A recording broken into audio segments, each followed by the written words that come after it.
Good afternoon and welcome to this special edition of the Federal Executive Forum celebrating 18 years of profiling IT mission programs in the federal government. This is our 11th annual Profiles in Excellence program, which will be coming to you from the virtual studios of WTOP and the Federal News Network. I'm Luke McCormack, and during today's show, we will discuss IT program success stories and at numerous agencies and hear from the key leaders making them happen. With me on today's show are Beth Capello, Deputy Chief Information Officer, Department of Homeland Security; Danielle Metz, Director of Information Management and Technology, OSD Chief Information Officer; Kristen Ruiz, Deputy Chief Information Officer, TSA; Rochelle Henderson, Chief Information Officer, Immigration and Customs Enforcement; Lalisha Hurt, Industry Advisor, Public Sector Federal Splunk; and Nick Saki, Principal Technologist, Federal Pure Storage. First, I want to say thank all of you for what you do every single day and the organizations that you run to keep this country safe and allow this country to prosper. With that, we're going to talk about 2023. Beth, we're going to start with you. And perhaps you could look at 2023 and sort of reflect back at sort of the tee up. You've been there at headquarters, coming from one of the many operating components you worked in, to sort of set the table and really rebuild the engine at the Department of Homeland Security. Tell us about 2023 and beyond. Well, thanks again, Luke, for having me and for highlighting the great work at the Department of Homeland Security. And when I talk about what we've done in 2023 and I reflect on what's gone on from 2019 when I first arrived up at the headquarters entity, which is, that's a really weird shift going from working with the operators directly to being up at headquarters and now being part of the machinery that I used to make fun of all the time when I was down in the component. So I think we have done some amazing things. We always talk about people, process, and technology, people first. And if you just look at who you have on this panel right now, that reflects some of the amazing work that has happened at DHS to elevate amazing talent. And I look at somebody like Rochelle Henderson, who, as you know, served both at CBP and now is over as the CIO at ICE, has had a long and terrific career with DHS. And I look across the department leadership. As you know now, Luke, most of my direct reports, my executive director, that whole team is coming from within DHS, with component knowledge and experience. And I think we've created a really terrific environment where we're sharing best practices across a department that has a myriad of missions, right? We do everything from law enforcement to trade and travel facilitation to helping people on what might be the worst day of their life. So if I'm talking about the thing I am most proud of, it's the people who serve the DHS mission, and most specifically, the DHS IT community. We've spent a lot of time focusing on establishing cohesion across DHS. And I was going to mention what I am really proud of in some of the Southwest border technology integration work, but I would rather have Rochelle talk about those efforts since she was really leading collaboration across the components and driving some incredible operational changes. But we've done a lot to shore up the infrastructure at DHS, established our network operations and security center. We've modernized the network. We've stabilized the cloud infrastructure. We've delivered all kinds of capability. As you've heard me talk about establishing a solutions delivery directorate at DHS headquarters, which didn't exist previously. We've established a customer experience directorate. We're leading in artificial intelligence. So fundamentally, DHS is moving at Mach speed to deliver capability to the operators. And I think we have matured tremendously over the last 4.5 years from a people standpoint, from a technology standpoint. And certainly we've begun to mature the processes at headquarters as well. I would venture to say that more activity, more matureness, if you will, has happened in the last 4.5 years than happened in the first 16 years of the Department of Homeland Security's conception, quite frankly. And hats off to you and all the other executives that were a big part of that. Let's move over to the Department of Defense. Danielle, we're going to ask you to sort of top line 2023 and all the various activities that have been going on over there. They're just absolutely phenomenal. Another extremely large agency, department, global activity. Give us the state of the state. The state of the state. Well, thank you, Luke, for having me, and I'm honored to be Pleasure. On this panel with all these other truly amazing executives. And I'm sure you'll hear a lot of the same themes in terms of really focusing on people, and why we come to service every day is for our staff, for the teams, for the Department of Defense, it's for a warfighter. And so working to figure out, as a chief information officer, how do you harness technology, which is a critical enabler to everything that we do, but really maximizing its power so that your teams, your workforce are able to actually use the technology to be able to execute whatever their business outcome or mission is. So it's not that you're just pushing out technology for the sake of technology, but you're really refining those business processes to ensure that you're able to have continuous digital experience and that it's seamless to the user. But in the back end, your CIO and the staffs are working tirelessly to make sure that seamlessness is happening. As we look inwards to the Department of Defense, we have an Office of Secretary of Defense. The Deputy Secretary of Defense is the component head for the Office of Secretary of Defense. And the Office of Secretary of Defense is made up of 17 principal staff assistants. And those are the political appointees. Think the Secretary of Acquisitions and Sustainment, Secretary of Research and Engineering. We have about 20,000 staff that make up and support the secretary and the deputy secretary in this administration as we move forward to execute the National Defense Strategy. As we looked at OSD proper, there was no chief information officer servicing that enterprise. And so therefore, the technology was incredibly subpar, and it was intentionally done that way because over time, when we did cost efficiencies and IT efficiencies, we treated technology as less than. And we accepted that we would have subpar technology in order to be able to scoop up whatever those savings are and apply them to other more what were deemed mission critical efforts and activities. Over time, I think there's been a recognition of the value and importance of technology. And you really need to have a strategist, which is your CIO, to come up with a vision and then be able to build a community, your customer base, who you service, to be able to make it user-centric so that the user is in the heart of your strategy, that they're able to see themselves in that strategy.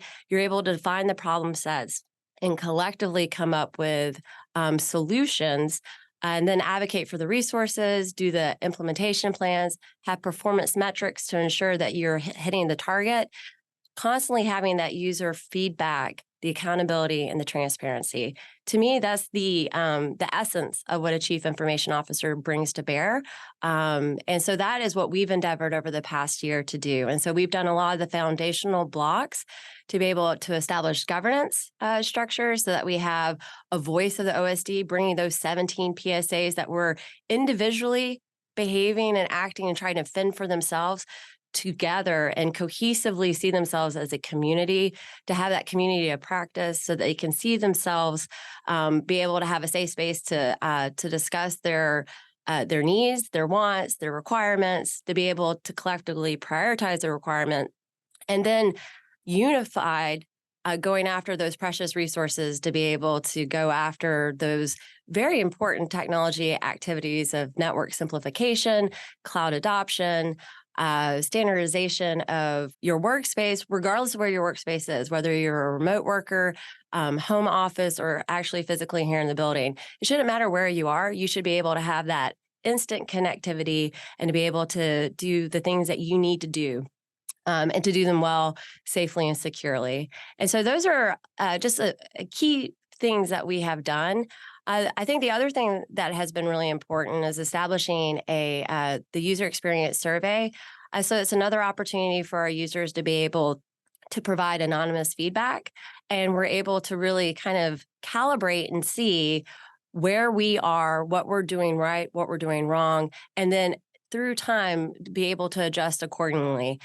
So it's this constant, continuous, what I'll call goodness, right? So you're able to set the priorities, you know your customer base, you're able to agree what the problem set is, the solution set, implement, and you're constantly making sure that you're doing it the way that it needs to be done. For the point of having that continuous digital experience for the people who we come to serve. So I'm really proud to be a part of this organization and the team that created the Office of the OSD CIO. Fantastic. Those course corrections really important to get that real-time feedback so that you can make adjustments accordingly. Beth talked about several different executives that got pulled up from the various DHS operating components and are now in these executive positions. The same thing actually happened at TSA.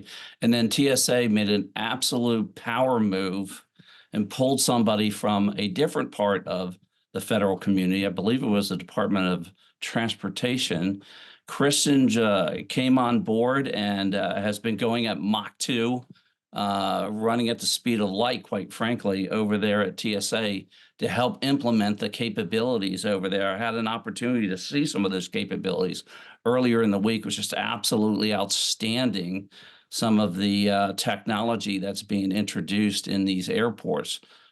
Kristen, why don't you give us a state as to what's been happening in 2023? Thank you very much for allowing me the opportunity to speak with you today. At TSA, we continuously focus on supporting our frontline operations, as you alluded to improve travelers' experience and strengthen the security. We just had our busiest travel year ever. Nearly 859 million passengers were screened at the TSA checkpoints, and that is about 12% increase over 2022.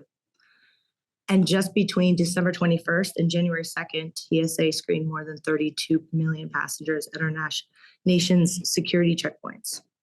Our National Transportation Vetting Center set a new record by conducting a secure flight pre-screening of over 3.2 million passengers just on November 26th alone, which now makes it the busiest travel day ever of all time. Wow. So we recommend that passengers who haven't signed up for PreCheck yet, we always have to get that plug in there, that we hope that you do so, because 92% of the passengers with PreCheck move through our checkpoints within 20 minutes. We've had so many great opportunities to work and do some incredible work with our TSA workforce. So it's been a challenge just to come up with the few that I'd like to highlight today. But I would like to start with the work that we've done on TSA touchless PreCheck. We've initiated a transformative approach to enhance the travel experience by implementing touchless PreCheck systems across 5 major airports to include LAX, JFK, Atlanta, DTW, and LGA. The innovative strategy featured a tablet-based technology, and it was developed in collaboration with our airline partners and CBP to introduce seamless biometric identity services so that passengers enrolled in the program could navigate security checkpoints by utilizing biometric identifiers, eliminating the need for physical document verification. This significantly expedited our screening process, and it reduced our wait times and enhanced our overall throughput by about 30% in a reduction. And even in some airports, we saw a 40% less time in processing for the PreCheck passengers. We executed this in a whole TSA approach. This is an approach that we're taking to bring together the best of each office and our contracting and procurement experts to figure out a path forward that would help us meet our commitment, while also exploring innovative development approaches. I'm incredibly proud of the progress that we've made under Administrator Pekoski's leadership, and with the help of our interagency and industry partners, TSA encourages stakeholders in the aviation industry to make the necessary investments and coordinate with us as appropriate in order to streamline air travel while enhancing security effectiveness. The next area that I'd like to highlight is the work that we've done with the second generation of credential authentication technology, also known as CAT2. TSA partnered with small businesses to develop a minimal viable product in just 10 weeks by integrating commercially available components that would include kiosk, tablet, camera, and government furnished software. As we continue to deploy the CAT2 and mobile driver's licenses in about 27 or more airports across the nation, we also initiated the open system architecture for dynamic screening, which is a robust risk-based screening approach developed to go beyond PreCheck, standard, and selectee. In 24, we will continue to develop identity verification solutions and expand over time through the collaboration with government and industry partners. And TSA will continue to invest in the technology and processes to make the traveler's experience easier and faster. We will progress on open architecture and engage with all industry in the development of advanced detection algorithms, leveraging machine learning. And we will continue enhancements in on-person screening with high-definition advanced imaging technology to support further improvements in detection performance and drive down false alarms, which will reduce the need to physically resolve alarms.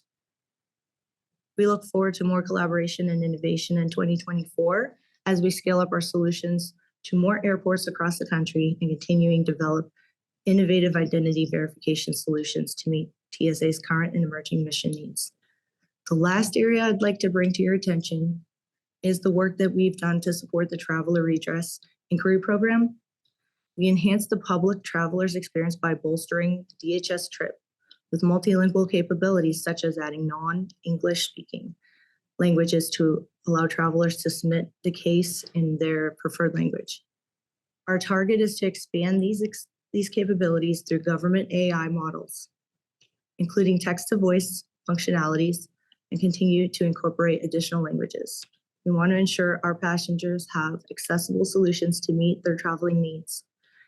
And I would just like to add that none of these accomplishments would be possible without the approach we have taken across TSA. The way that we've brought together key players, offices, and partners to the table, we look at how we can tackle these new challenges. We are one TSA, and that is a huge factor in why we are so successful.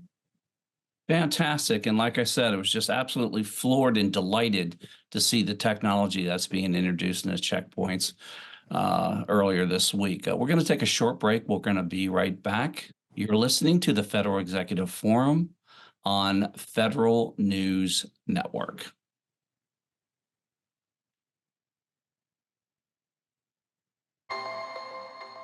Welcome back to the Federal Executive Forum on Federal News Network. We are talking about, well, quite frankly, we're talking about 2023 and the top line various activities that have happened over these various programs. We're going to Immigration and Customs Enforcement. Rochelle Henderson is the Chief Information Officer, an incredible amount of activity going on over in that discipline. And Rochelle can handle it flawlessly, came from CBP and some of the most, we'll say, comprehensive programs over there, including the Border Patrol, Air, Marine, et cetera, is now coordinating brilliantly, I might add, the Southwest border activities, along with many other things. Rochelle, give us a state of the state top line activity for 2023. I'm going to give a couple. So I'm the Chief Information Officer at ICE. When we talk about successes here at ICE, we're really talking about a multi-year journey. I think earlier on, I heard the word maturity. And while we have a little bit of that, at least especially in processes and infrastructure, I think our real evolution is in building on those foundations, those process foundations, those people foundations that some of my colleagues mentioned. Really, they're foundations that both Luke and Beth laid at ICE over the years. Where we're really evolving is moving into delivering technology solutions, especially at the Southwest border related to it with our law enforcement officers. In 2023, to continue a trend you've heard earlier today, we really concentrated at ICE on the people. And I wanted to kind of talk about that in two high-level ways. The first is an internal culture. Within the Office of the Chief Information Officer, one of our strategic priorities over the last few years, and it's my personal favorite, it's the one I care the most about, is really our mission delivery culture. We defined that as mission is the why we do what we do. We don't just deliver technology, we're a part of the mission.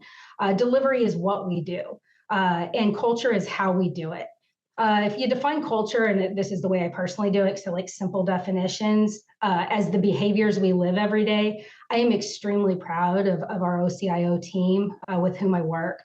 We've made significant progress measured in a lot of different ways, right? When you talk about culture, federal employee viewpoint survey is important.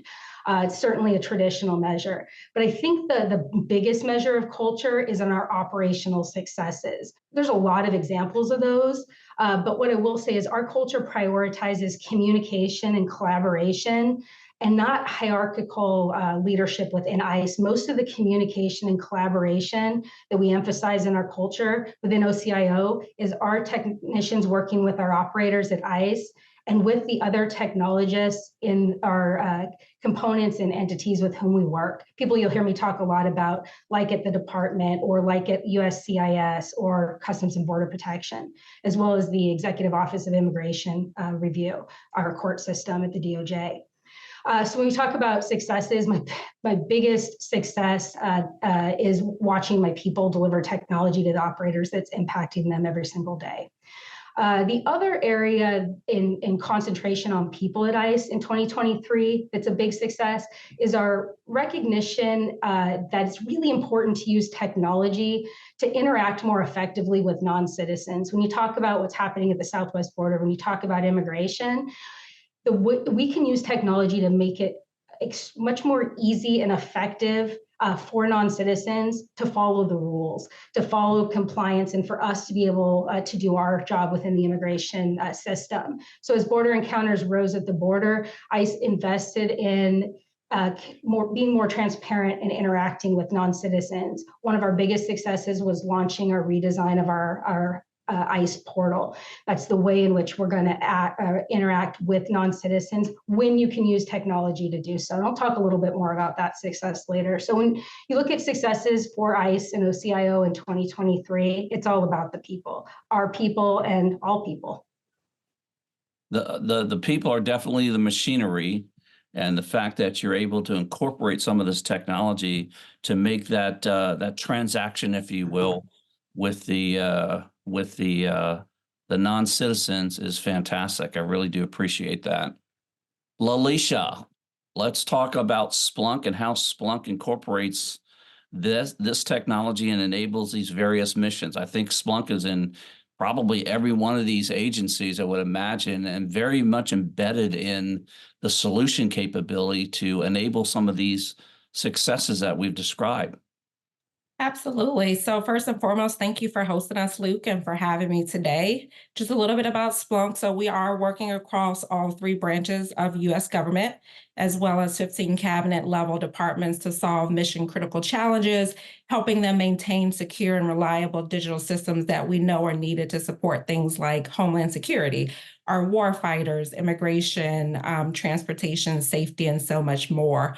We've had the pleasure of working alongside many on this broadcast to help them align to and achieve their strategic goals, whether that was turning to data-driven strategies for crypto cases at ICE or helping to secure data with major TS programs that Kristen mentioned, like Secure Flight and Clear, or helping to modernize network and security operations across the enterprise at DHS with Beth. And so our focus over the last year, Luke, has really been on digital transformation initiatives that help agencies strengthen preparedness and resilience, as well as helping agencies to improve the residents' experience around things like how we administer education, taxes, retirement claims, housing loans, as well as healthcare benefits. And so while we have many accomplishments, I think to highlight from last year, the one that truly stands out for me, Luke, is related to people, which is a common theme here and really relates to our residents. And that is our ability to support the Centers of Medicare and Medicaid Services, also known as CMS, in the largest ever open enrollment for the US. So 14.5 million consumers attain healthcare from the healthcare.gov platform. As a critical function of the US government, healthcare.gov was actually monitored using our enterprise and mission critical business intelligent insights. We were able to enable the identification and triage of any disruption to consumers' ability to apply for and enroll in healthcare, making sure that systems were stable, reliable, and most importantly, available 24/7. Additionally, we enable visibility into the entire service technology stack for investigations that supported almost 30 disparate platforms, as well as we supported 800 plus internal Splunk users at the agency, which is huge. And then lastly, what I'll say, Luke, is the private and public partnership with CMS and so many other government agencies has truly been foundational for us and probably one of the biggest keys to our success. We partner with DHS and CISA as a member of the Joint Cyber Defense Collaborative, also known as JCDC, where we work closely with CISA's operations team on high-profile cyber attacks to continue delivering on the nation's cyber strategy together. And this was actually our theme and focus at our most recent Splunk Gov Summit in December, where we kind of gathered in DC to discuss topics related to not only our nation's security, but also one of our greatest assets, which is our workforce. And so we look forward to maturing these partnerships this year as well as beyond. We really appreciate you highlighting the workforce, Splunk being such an instrumental part of the implementation of these various solutions that are once again trying to, well, not trying, are keeping these, keeping our country safe. Nick Saki, let's talk about data. Let's talk about storage. Let's talk about beyond storage and the things that Pure Storage does and will continue to do to help implement these various capabilities. Thanks, Luke. I have to say, first off, it's very, very good. It's a great honor to be amongst this group of CIOs and my colleague, Lalisha from Splunk. I retired from the Army 10 years ago, and we were struggling with something called big data, trying to leverage data as an operational asset. And really, if you think about it, information technology exists to enable us to make better, smarter, more effective decisions and deliver better outcomes with the enormous quantities of data that we can collect, analyze, assess, and off of which we make decisions that drive policy, drive our missions, and help us maintain a more secure nation. We've witnessed some tremendous evolutions in the last 10 years. We thought we had big data in 2013. Who knew it would be this big? So what drove me into the field I'm in is how do we service and manage data at enterprise scale, at government scale, or now that we're in space, at galactic scale, in order to enable us to be more effective. We've seen a really interesting set of technological evolutions over the last 15 years or so. We went from floppy disks to CD-ROM drives, Blu-ray drives, USB sticks. All right, if you think about that, the evolution of data at the very capillary edge of the edge has gone from a 1950s or 60s technology to a memory-based technology, and at cost points that were, tremendously better. You got good, fast, and cheap, which you can only do anytime you have a technology transformation. So over the course of the past year, what I think I'm most proud of is the evolution of data systems designed to address the low volume and low velocity performance parameters for enterprise infrastructure. We launched our 75 terabyte direct flash modules last year, which gave us the ability to put multiple petabytes of data service capacity in a 3U or a 5U form factor. This is unprecedented. It drives down the cost of data by 95 to 98%. So it gives agencies tremendous benefits in terms of performance and sustainability. And we're going to see that continue over the course of the next couple of years as we go to 150 terabyte drives and 300 terabyte drives. Just let that sink in for a moment. A 300 terabyte disk drive. Well, not disk drive, really a solid state drive. If you can deliver that capacity with performance parameters that are previously unimaginable, but make it ubiquitous, make it accessible, you fundamentally transform all the enterprise infrastructure, whether that's in the cloud or on premises, everywhere around the world. Now, the funny part about that is it almost becomes invisible. You get much better performance, much better sustainability, but you don't really realize the transition happening. I always point to people to flat screen TVs, flat screen monitors. And it was only 15 years ago, everybody had a CRT on their desk. Your monitor was like 2 feet deep and it was only like 17 inches wide. Now you've got 30-inch monitors sitting on your desk, and they're almost paper thin. They consume about 95% electricity, less electricity. But you don't really notice the change because you're still interacting with the technology the same way you always have. Smartphones did the same thing for us. I only carry one device with me when I travel anymore. I don't have a camera and a GPS and a phone and a, because it's all in one device. So that technology transition, that displacement of memory-based storage systems displacing hard disks is actually now upon us. The only thing we'll probably really notice is, number one, it's going to cost us a whole lot less, and everybody on this panel has a budget that they're keenly aware of, a limited set of resources that they get to deploy in order to address their agency needs and missions. But the other thing that the end users are going to notice is that everything got a whole lot faster, a whole lot more stable, a whole lot more efficient. And the operators who have to deliver this technology are going to have a much, much more efficient day-to-day experience as they are able to deliver, transformational data services at petabyte and exabyte scale in ways that we never before were able to deliver on. So we're living in interesting times. Flash-based systems have now hit the same cost points as disk-based systems. So a 20th century technology is going to, gradually transition over the next couple of years into still having a role, because it has a role. I mean, tape isn't gone, paper and ink aren't gone. But we're going to see a fundamental shift in how we execute our data services and the material with which we execute our data services across, really, for the scope of this panel, across government. But really, if you think about it, it's going to be across humanity. So that's the thing I think I'm most proud of. And we're hitting the point now where we can deliver data at cost points and in capacities and scales that we never have before. And that's good for us.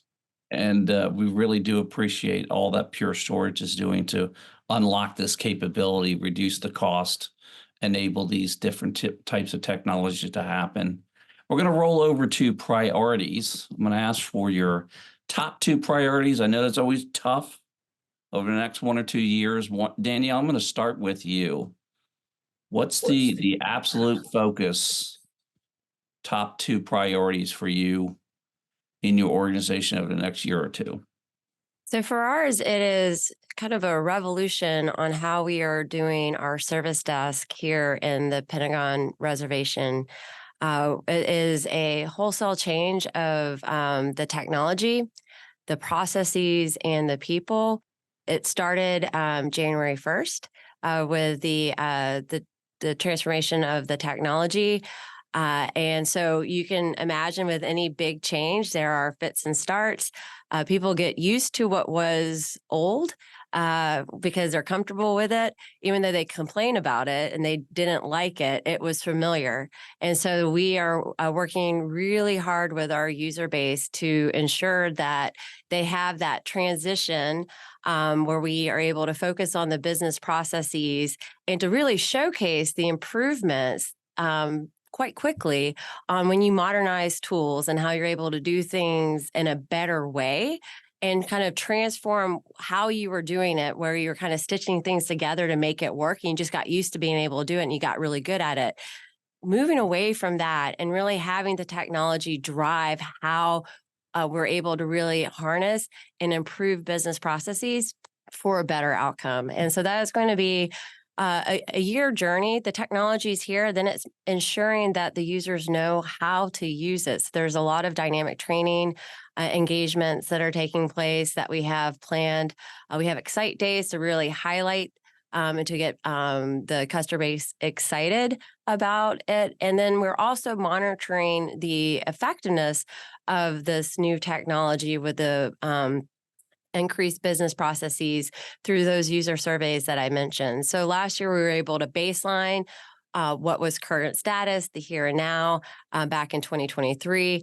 Now we have new data, new questions that we're targeting for 2024 to ensure that the technology that we are delivering with the business processes that we are improving and continuously improving are hitting the mark and are making things better for our users here in the Pentagon Reservation.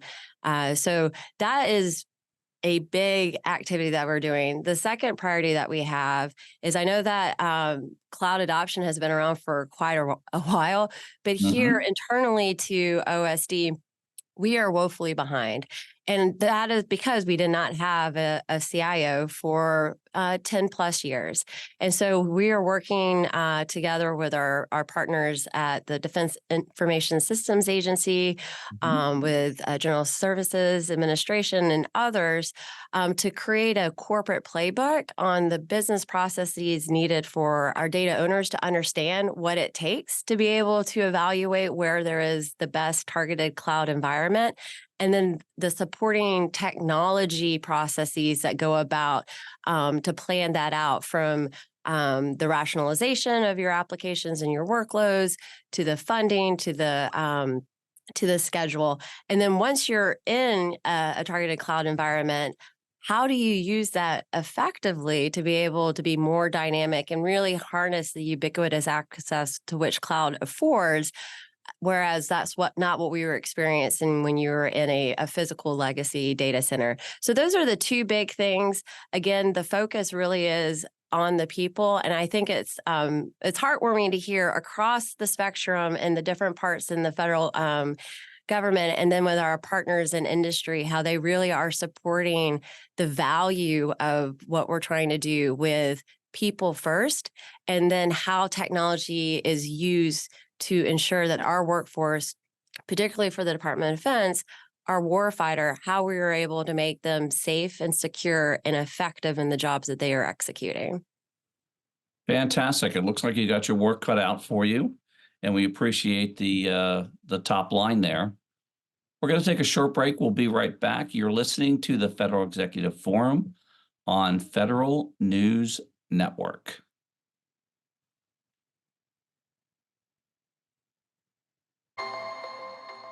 Welcome back to the Federal Executive Forum on Federal News Network.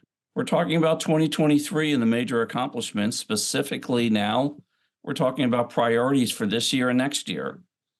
Let's go to Kristen over at TSA. Top two priorities. I know there's a lot of activity going on at TSA. What's the top two coming out of the CIO shop? Well, the first goal I'd like to really highlight is attracting top technical talent. And that's really important to us because we recognize that our workforce is our biggest asset. So we believe in harnessing the full potential of our workforce. Our talent management approach goes beyond recruitment. We are focusing on nurturing, developing, and retaining top talent. And IT will attract, hire, develop, and retain diverse technology talent to ensure that we have high-performing workforce. It's not just about bringing in the new folks. It's about making an environment where folks want to come. So that's a top priority for us. The other priority I'd like to really talk about is our desire to increase speed to impact. TSA IT will build a culture of innovation that can anticipate the ever-changing IT landscape and facilitate speed to decision.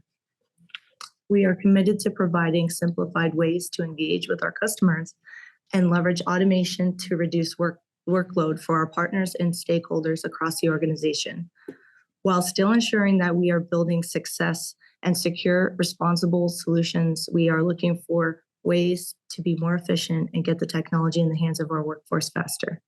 We really do appreciate that, and we absolutely appreciate the focus on people first, right? You got to have the talent in the building to do all the important things that you all are doing. Lalisha at Splunk, top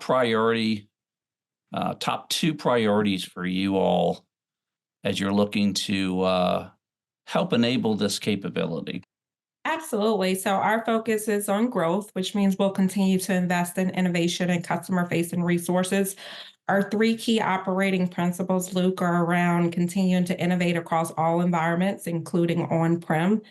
We also want to make it seamless to operate in this hybrid world that we live in today. And then lastly, we'll be investing in leading federated capabilities so that agencies can focus on mission and access and not ingest.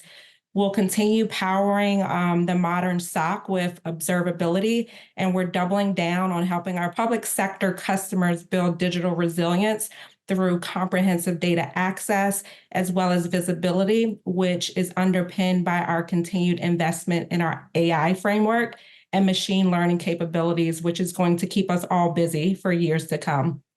We're committed to also bringing compliant solutions to our government partners. So we're investing to further expand our FedRAMP program to include Observability Cloud and SOAR.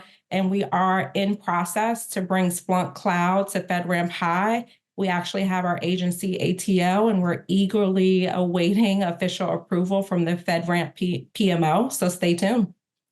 Love the call out on the FedRAMP stuff. I know that's really important. And we do appreciate, I know the community really appreciates moving away from just pure ingest to, sort of up the value chain, if you will. Absolutely. Beth, we're going to throw it over to you. Top two priorities. I know there's a lot of moving parts over there. But as you focus at the top, looking around, what is the top two priorities for the Department of Homeland Security for the next 2 years? So I was making jokes when I was out in Vegas for GBEF. We've put AI in the center of the bingo card now. So we moved away from the last round. So AI all day, every day. And that's AI is an enabler of our operational mission. I think, we are at DHS are leading the way on looking at AI at a very tactical, very operational tools level. So that's exciting. Then on the second piece, I think Kristen, we all talk about people, right? I mean, we don't get this work done without having amazing talent, folks who are committed to the mission. So we're going to continue that work. We've got a 98% fill rate at DHS headquarters, which is just absolutely unheard of. And so what we want to do is continue bringing on top talent. I mentioned cohesion earlier. We've put some programs into place, both from a recruiting and attraction standpoint, our internship and our apprenticeship programs. We've established the DHS IT immersion program so that we are treating the DHS IT community as a cohesive whole, not just worrying about individual component technology delivery, but really treating all of what we do at DHS as one team. And so I'm super excited about continuing that work and what's going to happen there. And then, of course, CX. I know I'm mentioning three, but if you don't mind, we're big at DHS. So the customer experience work and the work that Dana has started, she is working with the components as they establish their own CX practices. And I think over the next couple of years, that is going to yield some incredible results for anybody who interacts with DHS. And I think we've mentioned previously, DHS interacts with more humans on any given day than any other federal agency. So incredibly important work there that I'm super excited to watch what happens. You mentioned Dana. Dana is, what's her role? Dana Chisnell is the executive director for the customer experience directorate that we put in place last year. Dana is a recognized subject matter expert in the customer experience discipline from just years and years of work.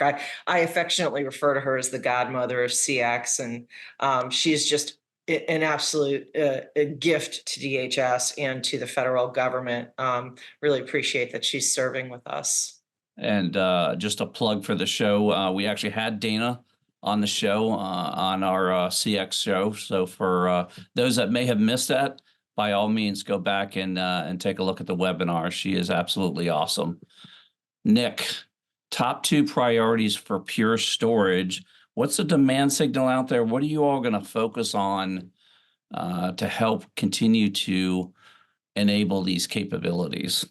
So the 2 priorities almost remain unchanged in a lot of respects. Our focus is on enabling federal agencies to store and manage and protect their data.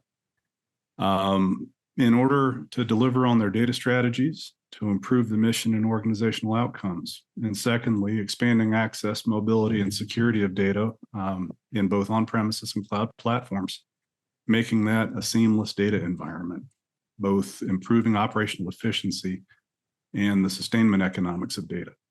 Straightforward and crisp. We love the laser focus on ensuring those capabilities get on the ground. Rochelle, top 2 priorities for the Chief Information Officer at Immigration and Customs Enforcement over the next 2 years, 2 years. We have a couple priorities. The first is we have too many priorities coming out of the Office of Chief Information Officer, for which we're responsible to have to. So you have no choice but to invest in culture and to continue doubling down on making technology delivery a team sport. For example, a little bit different than some of the other components, customer experience, like Beth mentioned, actually is the responsibility of the Office of Chief Information Officer at ICE.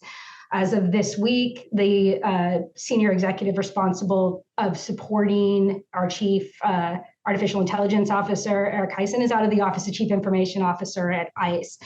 So our big priority is culture, and then in building those relationships and teams with our operational partners such as Homeland Security investigations and AI, and with DHS and customer experience. We have no choice but to double down on culture as a priority. The second priority in terms of technology delivery will be providing the technology tools we need to manage the growing non-detained docket and the responsibilities that ERO has, our enforcement removal operations has, with the number of encounters that we're getting at the southwest border. So we will continue to accelerate delivering technology tools that they desperately need in order to keep up with that demand.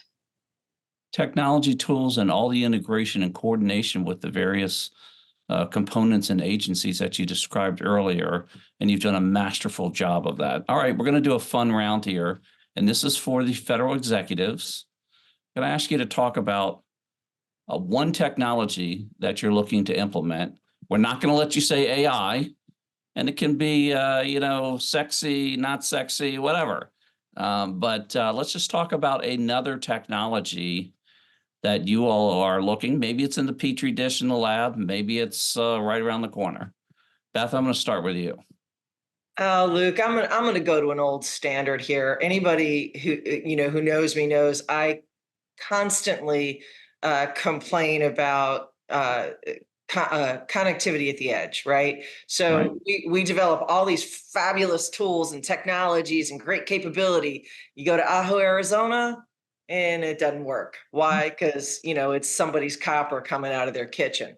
So as I'm looking across the technology landscape, that the ability to enhance communication and get bandwidth out at the edge is critically important to me. And I think that's going to be the space that will be the next game changer, right? Everybody talks about AI and everybody's customer experience, all those things. They're hugely important. What I want to see is how AI helps me and helps the mission get access to all the cool stuff in these low bandwidth locations. So we've got some work going on. 5G, everybody was kind of hot on 5G as a potential solution set. We've done some stuff with the improvements in satellite. mesh connectivity.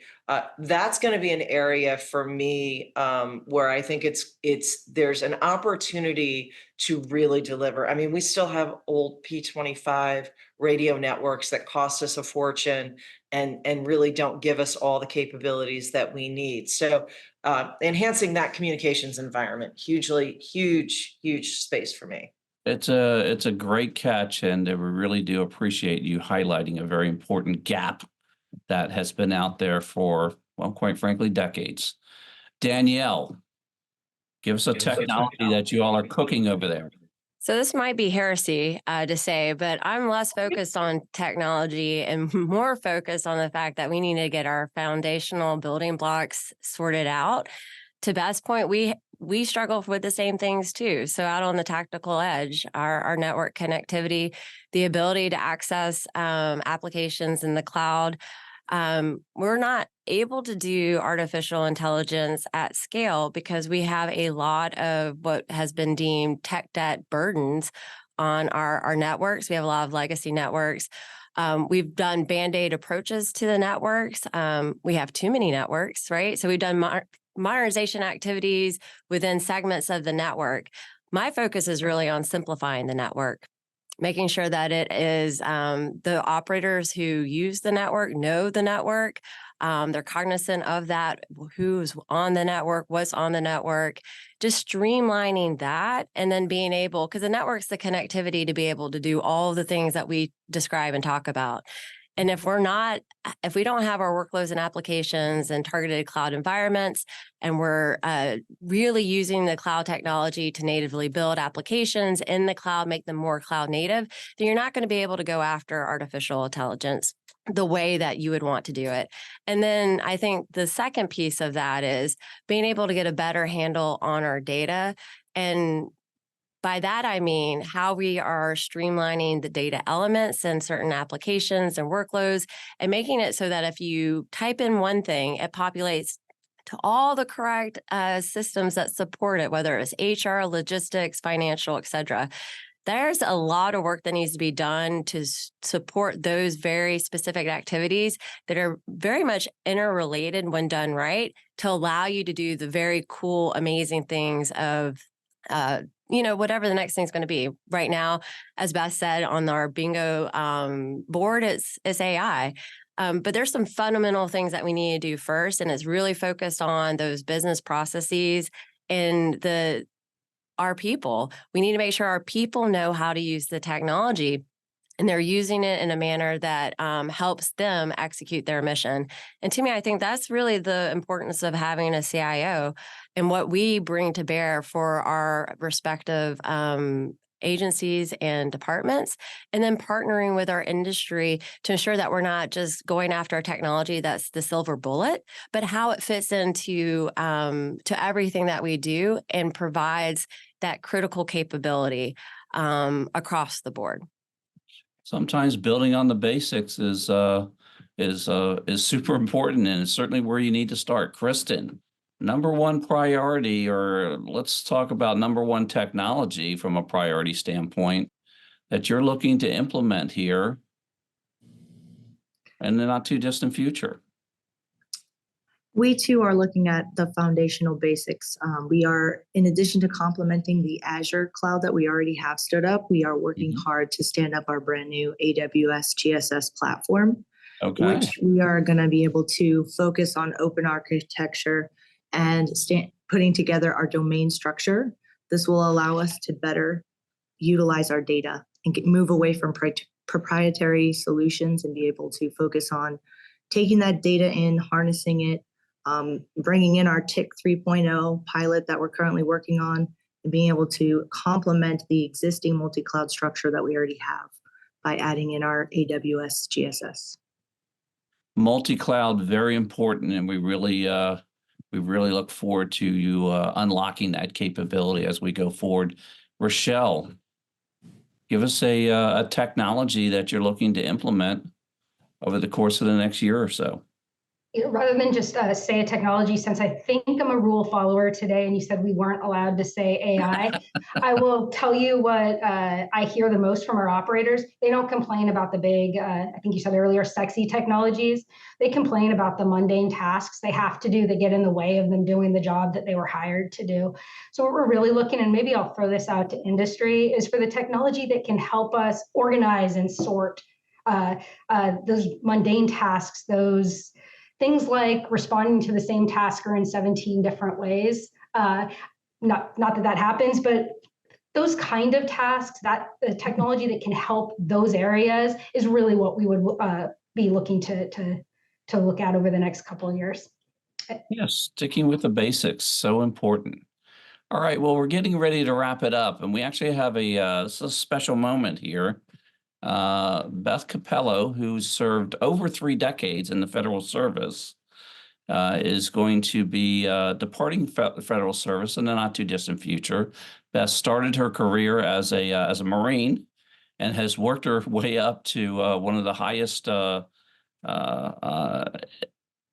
entities within the federal service. And Beth, I just wanted to give you the floor to perhaps reflect back, maybe talk about the legacy that you're leaving, the building blocks that have been put in place. As I said, second to none over the course of since 2019 to now. And just give us some parting thoughts. So if I had known how many folks would reach out when the news of my retirement got out in the wild, I would have retired a long time ago. It's been, look, you and I have known each other a very long time. I came to Legacy U.S. Customs out of the Marine Corps and at the data center. And I thought, I'll do this for a couple of years while I finish my degree, and then I'm going to go do something else because I really don't like computers very much. They're cool and all, but it's not my thing. And then I took a trip to the southern border to do some deployment work and absolutely fell in love with the mission and fell in love with what technology can do to serve the mission. And so I never left. And, well, that's not true. I did leave for a little while to be a stay-at-home mom, and then 9/11 happened. And that changed all the future plans I had for a career. And I came back on duty. And in the last couple of years here up at headquarters, I think I mentioned, coming up to headquarters was never in my grand plan. Of course, in reflecting on my career, I never really had a grand plan. I just, I thought I was going to do some things, and then reality set in. It's been an absolute privilege to serve the DHS mission sets. But when I look around and I look at people like Rochelle, and I hear Rochelle talk about the work that she's doing and her passion for the mission, and I talk to Bob Costello and his passion for the mission that he's serving at CISA, and so many other people across the DHS IT community, that's going to be the hardest thing to leave. These are folks who could go anywhere and do anything and be successful, and they choose to serve at DHS.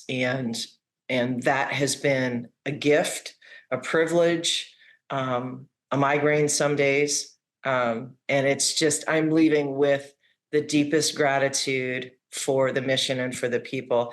And, just real briefly, Luke, when I mentioned when I got to headquarters, I probably went to headquarters with a 100-pound chip on my shoulder.